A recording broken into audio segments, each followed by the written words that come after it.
Day 23, we're going to maximize your profit. So today we are going to focus on mapping out what your customer needs beyond your ebook. So we're going to look into their future and we're going to make predictions about what they need once they have purchased your ebook. So let's pretend someone needs a website. So your ebook is going to teach them how to set up a website. What do they need next? Well, beyond that website, they're probably going to need an email list. They're going to need content. They're going to need graphics. So in my customer journey, that could be things that I would offer them after they purchase the ebook. So what you need to do is map out the customer journey. Think about what is next. So immediately after they get your ebook, they get the results that you promised them, what next? And then you can either create or you can find additional products that they will want to buy. So this is an additional way to help your customers get more, achieve more, move further along in their journey, and it's an additional way for you to maximize your profit. So map out that customer journey. It's going to be really simple. Just think about a few extra things that they need to get. And then if you don't want to create an additional product, which is perfectly fine, then affiliate offers are going to work too. So don't worry too much about that. So you've got lots and lots of products in a whole heap of different niches on ClickBank. So you might want to sign up as an affiliate, and then you add additional offers on the thank you page or the download page, however you're choosing to deliver that ebook. And you have to make sure that these offers are absolutely relevant. If they're not relevant, people are not going to buy. So that's why we map out this customer journey and we offer products that are the next thing they need to buy. And then also to maximize your profit, we have to test everything on day 23. And when I mean test everything, I'm talking about test your payment gateways, make a test purchase if you have to. Test your thank you page, make sure that the redirect from the payment button is actually redirecting to the thank you page immediately after purchase. You can set this up in your affiliate networks. So if you're using ClickBank or JVZoo or Warrior Plus, you can easily redirect people after purchase. That's not a problem. So you want to test that out, even if you're not using an affiliate network like one of those. If you're just using PayPal, which I'm not sure why you would just rely on PayPal, but I understand that some people might not want to offer affiliate commissions on their product. That's fine. Well, you set up the redirect on the PayPal button there. It's very simple to do. You just paste in that URL and hit save. You also test your email sequence. This is really important.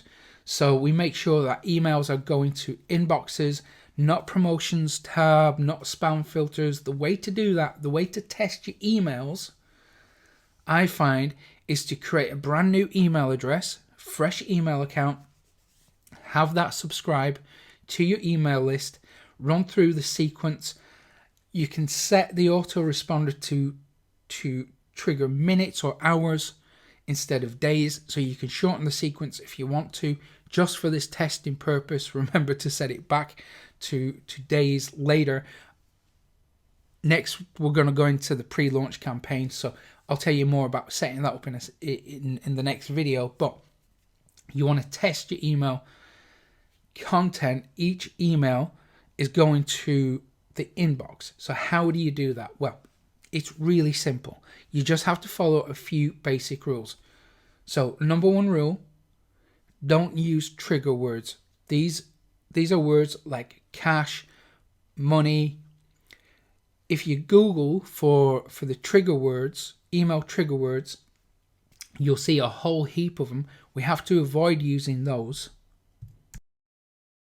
Also words like order, shop, purchase, earn, home-based, make money, opportunity, earnings, potential earnings, work at home while you sleep, cheap, bonus, price, claims, cost, discount, income, loans, mortgage rates. These are very common spam trigger words. Profits, save. I'm trying to think of other ones that I avoid using. No hidden cost. That's a big one that we have to watch out for using. Credit check, consolidate, get paid. There are literally hundreds of these words that we have to avoid using.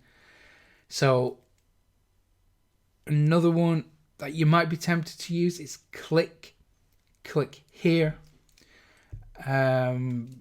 Marketing, internet marketing, increase sales, opt-in, online marketing. I could talk all day about these spam trigger words. The best thing you can do is just Google them, because there are so many.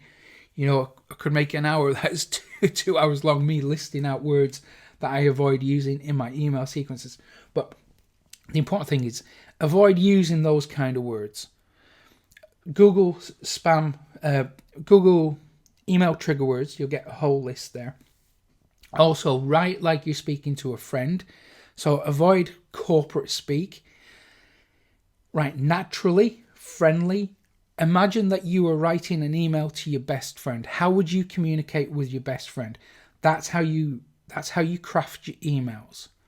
Also, write in plain text format. Don't use HTML. Don't use any fancy template or graphics.